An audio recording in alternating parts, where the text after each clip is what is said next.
Hello friends, apologies for the slight delay this morning and welcome to a not so first Friday Facebook Live. Sorry we missed you last week, but thank you for joining us this morning on the second Friday of the month. I'm Nick, this is Taylor. For those of you who may be joining us, well, I just introduced us. I skipped ahead a little bit there. We're both educators here at the New England Aquarium. Every month we come to you live from inside the aquarium to highlight a new animal, ecosystem, or ocean topic. Keep in mind, Taylor and I love answering questions. So if you have a question you would like us to answer, add them to the comments as we go. Without further ado, Taylor, would you like to introduce our topic for the month of October? I would love to, Nick.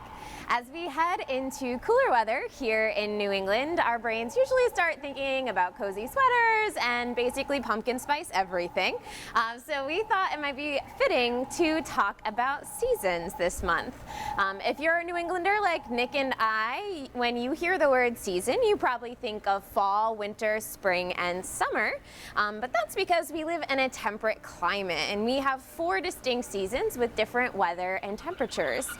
Personally, my favorite season is fall. How about you, Nick? Yes, I support that. Yeah, okay, great. However, this 4-season model doesn't work everywhere in the world, and this isn't the only way to think about seasons. So today, we are joining you live from the Flooded Forest exhibit. That's found in our freshwater gallery on the 3rd floor of the aquarium. This tank is highlighting a different kind of season. This tank is representing the wet season in the Amazon. So the Amazon rainforest has 2 primary seasons, the wet season and the dry season. This season model is primarily found in tropical climates, and in rainforests in particular. So this is what we would like to share with you today. We're going to discuss the wet season versus the dry season and the implications that it has for the animals that call the Amazon rainforest home. I don't know about you, but I'm excited to learn some more. So with that, Nick, what exactly is the wet season? Well, that's a great question, Taylor. Yeah, let's talk about that. So the wet season refers to the rainiest part of the year in basic terms. In the Amazon, this is typically between December and May. And then during the wet season, rainfall can be anywhere from 6 to 12 feet, believe it or not, sometimes even more. Interestingly, most of the water that falls during the rainy season comes from the forest itself. And we're going to kind of explain that a little bit here. So basically, water is pulled out of the forest floor by plant roots. That's one of those things that we kind of learn in basic biology, right? The way that sort of generally plants and trees work and things like that. That water moves up through the plant and then is released through small pores in the plant's leaves, stems, and flowers as water vapor. This vapor is released into the atmosphere. This process of water moving from plant to atmosphere is called transpiration. Transpiration is the source of most of the water that falls back to the rainforest as rain. Scientists have long known that the moisture that generates rain, falls in the rainforest came from the plants. However, a couple years ago, scientists made a discovery specific to transpiration and the wet season. It turns out that plants in the rainforest essentially make their own rainy season. Which is pretty smart, right? At the end of the dry season, clouds start to build over the rainforest. Scientists used equipment on a NASA satellite to analyze the molecular makeup of the water vapor in these clouds. Through this process, they found that most of the vapor in these clouds was coming directly from the plants and not from water vapor traveling via air currents. Amazing. Essentially, it is amazing, right? Essentially, the plant growth and greener vegetation during the dry season causes an increase in transpiration that then triggers atmospheric instability and excess water, which in turn starts the rainy season. Woo! Amazing. Wow. So essentially, without all the lush vegetation of the rainforest, the rainy season really wouldn't happen. Cool. Well, as we mentioned before, during the wet season, the river floods. On average, it could flood as much as 30 feet, which is more than a 2-story house. But the river does not only go up, but it also goes out and moves its way in between the trees. The rainy season is what we are representing behind us. So you can see exactly that. We have these giant trees and the river's kind of moving in between them. One of the great things about this exhibit is you can see some of the unique adaptations these animals have that allow them to thrive during the wet season. So my favorite thing to look for in this exhibit is fish babies. Yes. You can often spot tiny cichlid fry floating in the corners at either side of this tank. Because there's more space and greater access to food, fish will time their reproduction to the wet season. Our fish think it's wet season year-round, so they will continue to reproduce year-round. So the next time you're here in the freshwater gallery, look for an adult pair of cichlids guarding their tiny fish babies. It's really cool, yeah. One other fun thing to look for in the exhibit behind us is our rain system. Unlike in the Amazon, our plants don't make their own rain in this tank, although that was really amazing talking about that. But we do want this to feel as accurate as possible for our animals. Therefore, you cannot have a wet season tank without some rain. We are literally making it rain in this exhibit. Whoa. With that, Taylor, why don't you tell us about the dry season and what happens in that time? Let's do it. Yeah. So, not to be outdone by the wet season, let's talk about the dry season. Dry season is a somewhat misleading name, however, because it still rains in the rainforest during the dry season. There's a reason they call it a rainforest. This season is referred to as the dry season because there is significantly less rain. So think more like 6 inches as opposed to 6 feet of rain. This season runs from August through November, and as the rain slows, the river recedes, temperatures rise, and plants actually will start growing faster. The animals in the rainforest are equally adapted to this season in the Amazon, and while these would be a little difficult to point out in this exhibit behind me, you can see some animals in this gallery that have unique adaptations to the dry season. In fact, just right down the hall from where we're standing. Do you want to mention that animal, Nick? Yeah, I think we should, right? Yeah. It's an animal that does get some attention for visitors here at the aquarium for sure. And the animal that we're talking about is our electric eel. Fun fact, our electric eel was actually found in a large puddle. What? I know. The reason this fish can survive in a puddle is somewhat remarkable. So electric eels have the ability to breathe air. As the water recedes, animals can end up in smaller bodies of water. And these smaller pools of water have less dissolved oxygen. Electric eels found a way to overcome this obstacle. They don't have lungs like a lungfish or like humans do, but rather they can absorb oxygen through the lining of their mouth. And Taylor and I looked at a picture of this yesterday, and boy, is it a weird looking thing. Yeah. It's not pretty. Yeah. Yeah. If you stand in front of our electric eel exhibit, you will notice that this animal surfaces about every 10 minutes or so to take a big gulp of air. Pretty amazing. It's and awesome. like Taylor mentioned, it's right down the hall, so make sure to visit when you come to see us at the aquarium. Okay, so now that we've discussed the impact of the wet and the dry seasons on the Amazon rainforest, we think it's important to touch upon the human contribution as well. Much like the rest of our natural world, there are many anthropogenic or human-related actions that are influencing the health of this ecosystem. Practices such as logging and cattle farming have unfortunately become more common as an occupation, and both can have a negative impact on rainforest health. Logging removes trees and other valuable vegetation that, as we learned earlier, help to keep moisture moving throughout the ecosystem and kickstart the wet season.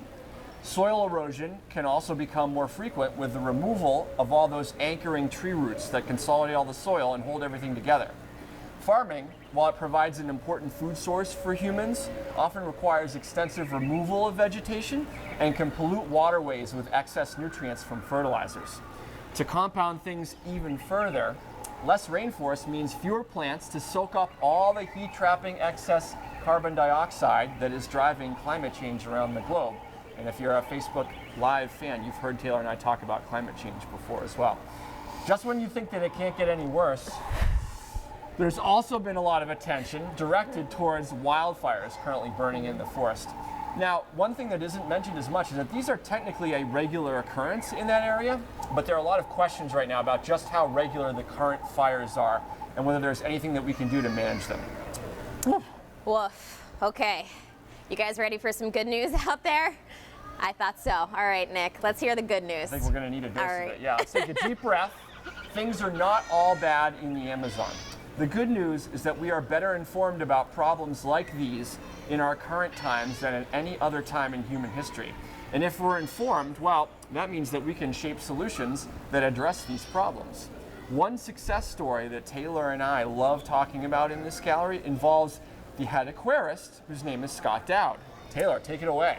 All right, so Scott Dowd is the head aquarist for this gallery, and he has been working on a project for quite a long time now. So as a young aquarist, Scott headed down to the Amazon to learn a little bit more about the animals in his care. When he got there, he observed this fishery, the same fishery that supports the fish that you're seeing in this exhibit, and what he saw there actually kind of shocked him. The fishermen were scooping up basket after basket full of small fish for the pet trade. So many that Scott was sure that the population couldn't sustain it. Scott cautioned these fishermen that if they continued to collect this way, they would not have fish left for the future. The fishermen kind of laughed him off, and they were like, "My friend, it would be impossible. Don't worry about it. There's too many of these fish." So naturally, being a scientist, Scott set out to test this theory. He found a research partner in Brazil who is willing to take on the study with him, and they set to work. What they found actually shocked them even more than seeing the fish come out of the river. The fishermen were correct. Because of the natural boom and bust of the population in the wet and dry seasons, the activity actually has virtually no impact on their numbers. If you remember, the fish reproduce like crazy during the wet season because of the extra space and food, and during the dry season there's a natural huge die-off as resources become scarcer. Therefore, the fish have evolved to replenish their population annually, and the number of fish removed by the pet trade fishery has zero impact on the overall population. Cool stuff. What's more is because these fishermen can support themselves and their families by collecting these little fish, they didn't have to turn to destructive trades such as farming, ranching, mining, or logging, all of which require cutting down and burning of the rainforest. In fact, these fishing communities have actually committed to protecting the health of the river and the surrounding rainforest because they understand this connection between the health of the rainforest and the health of the fish that they sell. Yeah, there's a lot of inherent knowledge from people that live in that area and understanding, and they do a good job of protecting things for sure, yeah. So Scott wanted to share what he learned, and so he went on to become a founding member of Project Piaba.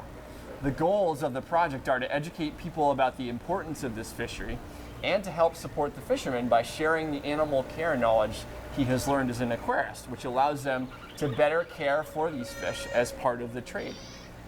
All right. Great story, right? It's really cool. And Yeah. I do just want to add that there are ways that you can help protect the rainforest at home. Not everyone is going to go out and buy a freshwater fish for a home aquarium, but lots of products that we buy every single day, including chocolate, coffee, and many paper products, come from resources from the Amazon. So just do a little bit of research, find out where your stuff is coming from, and you too can help protect these amazing creatures that we're sharing with you today. Yeah. I think let's end it on a high note, Nick. Okay, let's do it. Yeah? Yeah. Are there any questions out there from our Facebook Live friends on the interwebs? Yes. Great. I would like to know how much oxygen is produced by a rainforest beside the Amazon. Good question. That's a very good question. How much oxygen? Well, I don't know. I don't know that I could put a number on it off the top of my head. I'd have to do a little research on that. I don't know the exact number off the top of my head. It's not as much as the ocean, which That's actually produces about a third of the oxygen that we breathe. I would have to look up the number, but we'll get back to you. It's a lot. Yeah. It's quite a bit. That's my scientific analysis of that. I know. You caught us there. That was a good question. Sure. What is your favorite thing about this exhibit? Wow. That's another good question too. Yeah. Okay, Do you want to start, Taylor? yeah, I am a self-proclaimed plant lady, so actually my favorite part of this exhibit is the fact that our freshwater gallery is chock full of live tropical plants. So if you take a careful look into this exhibit, the trees are artificial because unfortunately we can't grow Amazonian trees in our fish tanks, but all of the foliage in here is from live plants. So not only are our aquarists taking care of the animals in this exhibit, but they're also caring for the plants in this exhibit. And that is every single tank in our freshwater gallery, which is really special and kind of unique. You don't always see that when you go to others using aquariums. So I think that's probably my favorite thing about the tank. I think I gotta say that my favorite thing about this tank is what Taylor was talking about a little bit earlier, and the fact that there are some fish, some cichlids in this tank that practice excellent parental care. And they will actually lay their eggs in nests, and they will guard those nests, and they will even sort of hang around the larval fish once they hatch out of those eggs, and sort of protect them. And the little larval fish will even do things like feed off of the skin and the mucus of their parents to get some nutrients. And you can really see that happening, like Taylor was talking about. If you look down in the corners of our exhibits, it's a rare thing in the fish world to have that level of parental care. And I think it's really cool that you can see it so well in this tank. You can also see it in a few other tanks in this gallery, but particularly in this tank here. So, yeah. Awesome. Okay, any other questions? One more for you. Okay. What type of turtle is that? What type of turtle is that? What turtle could you be talking about? Good spot. This is a yellow spotted Amazon River turtle. There's typically 2 in here, but today we have just 1. There's another turtle behind the scenes getting a little R&R. So they are a very cool animal in this exhibit that is not always visible. So it's very cool that this turtle has been super visible during our presentation today. So yellow spotted turtle. Right on. Any last questions out there? Okay. Alrighty, so I guess at this point we'll wrap it up, but I will let you all know that if you think of a question after this is over, if you're not watching live and you want to know something more about what you're seeing or what we've talked about today, again, just post it in the comments. We would be happy to answer those questions for you. And tune in next month, which we will in fact be coming to you for the first Friday of the month next month. Promise. All right. Yep. We do our shout outs. Okay, a couple important shout outs to give. We'd like to shout out Lauren Mack. And Thanks for watching every month. And who else would you like to shout out? And Julia Edelman, my office mate, who tunes in every month and cheers on me and Nick when we get back to my office. So thanks, Julia. and of course, our great Facebook Live crew who worked really hard this morning to iron out some kinks that we had in the system. We couldn't do this without them. Couldn't do it without them. Yep. So shout out to you guys. And that brings today's Facebook Live to a close. Thank you guys for tuning in. Hope you enjoyed learning about the wet and dry season in the Amazon and one of the coolest exhibits that we have here at the aquarium. Tune in again next month where we'll be talking about a new topic. Until then, stay warm, enjoy those pumpkin spice lattes, and we'll see you soon. Bye, friends.